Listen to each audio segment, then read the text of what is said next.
Last video में हमने देखा था कि जब हमने स्टीम पावर प्लांट को कार्नोट साइकिल के ऊपर चलाने की कोशिश की तो इस तरह की टीएस डायग्राम हमारे पास हासिल हुई थी। इसमें सबसे पहला इशू जो हमने फेस किया था वो ये था कि हम मैक्सिमम टेम्परेचर 374 डिग्री सेंटीग्रेड से ज़्यादा नहीं लेके जा सकते। दूसरा इशू कि at the exit of the turbine हमें क्वालिटी बहुत कम मिलती है।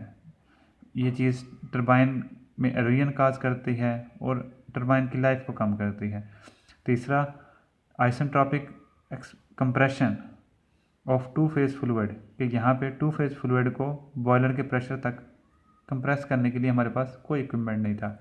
ये सारे मसाइल हल हो सकते हैं अगर हम कार्नोट साइकिल में थोड़ी सी चेंज करें। वो चेंज क्या है? वो ये है कि अगर हम स्टीम को थोड़ा सा सुपर हीट करवा लें।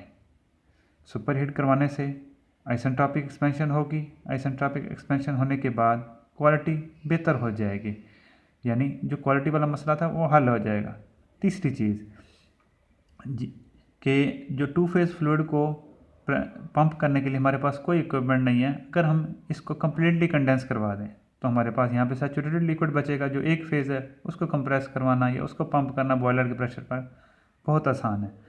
तो ये दोनों चेंजेस अगर हम कर लें कार्नोट साइकिल में तो हमारे पास जो नया साइकिल बनता है उसको हम कहते हैं रैंकाइन साइकिल। रैंकाइन साइकिल एक British mechanical engineer William Rankine ने डिज़ाइन किया था, उसी के नाम के ऊपर ये रखा गया है रैंकाइन साइकिल।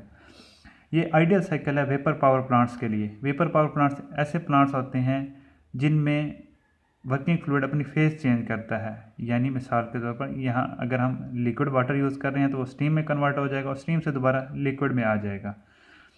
और ये इंटरनली रिवर्सिबल साइकिल है। इस इंटरनली रिवर्सिबल का मतलब क्या होता है ये हम आने वाली वीडियोज़ में डिटेल से डिस्कस करेंगे। अभी तक के लिए इतना ही कि ये ऐसा साइकिल है कि इस दौरान हमें इंटरनली मैक्सिमम वर्क मिलेगा।